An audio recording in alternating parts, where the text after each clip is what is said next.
الحلال والحرام. والآن نرى مؤسسات تفخر أيها الإخوة، تفخر بأنها بفضل الله في كذا وكذا سنة أصدرت كذا وكذا ألف فتوى. هذه ليست مفخرة. وهتقولوا كيف؟ مش مفخرة. نقول لكم مش مفخرة. الصحابة كانوا يفخرون أنهم ما سألوا رسول الله أسئلة طبعا خلدها القرآن الكريم إلا 14 مسألة، ويسألونك. ابن عباس قال هذا، قال ما سألناه إلا في 14 مسألة، يقال 13 مسألة في رواية فقط. تعرفون لماذا؟ أنا أقول لكم، خطة الله التشريعية: امضوا على هينتكم، كله مباح إلا ما رأيتم إشارة الحظر أمامكم، ستوب أحمر كبير، قليل هذا. قل لا أجد فيما أوحي إلي وأحل لكم ما وراء ذلكم. هؤلاء المحرمات من النساء، ما وراء ذلك كله حلال. طريقة القرآن: خلق لكم ما في الأرض جميعا. الأصل في الأشياء الإباحة. هذا دين الله تبارك وتعالى، دين حرية مش دين كهنوت يا إخواني. فقال لك امضي على طيتك، امضي على هينتك، إذا وجدت إشارة ستوب تتوقف. سهل التشريع. فيما عدا ذلك لا تكن مهوسا، لا تكن مسكونا بهاجس التحريم، حرام. الآن يا إخواني طريقة الفقهاء، نقول لكم وخاصة في العصر الأخبر هذا، طريقة الفقهاء جعلت للناس عقلية ومزاجا علميا معرفيا دينيا يقوم على ماذا؟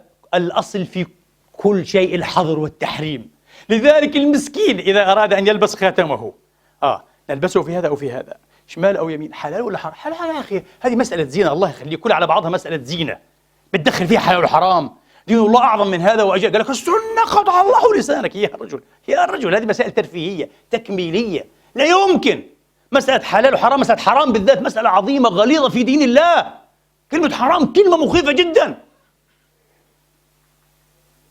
هكذا النبي ما كان عنده الحق أن يحرم من تلقائه من لدنه، ممنوع، وهو الرسول، والآيات على هذا بالعشرات أيضا، بس موضوع ثاني.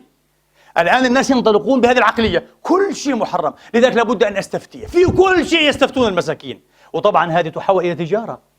والفون الفقهي، التلفون الفقهي، خذ يا بابا فلوس عاد، ومليارات والله العظيم.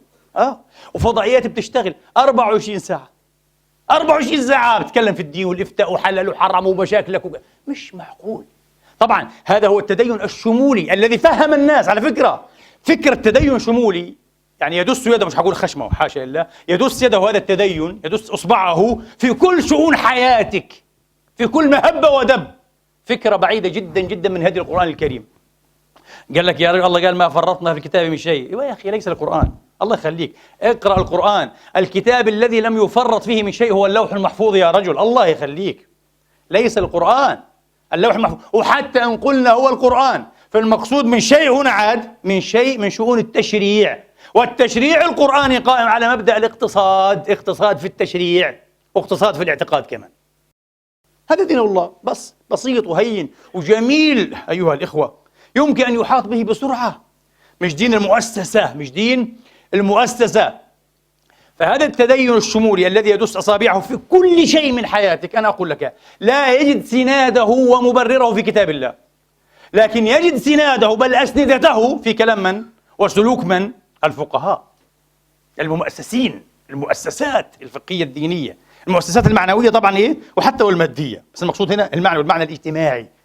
هذا هو. لذلك يقول لك أصدرنا كذا وكذا فتوى، ألوف الفتاوى لا نحتاجها. لماذا كل هذا العدد الهائل المخيف من الفتاوى؟ لأن الحياة أصبحت حياة توقف. نحن نحب، أي واحد فينا، كلنا تقريبا نقود السيارات، نحب أن نقود على الهايوي، على الأوتوبان، على الخط السريع.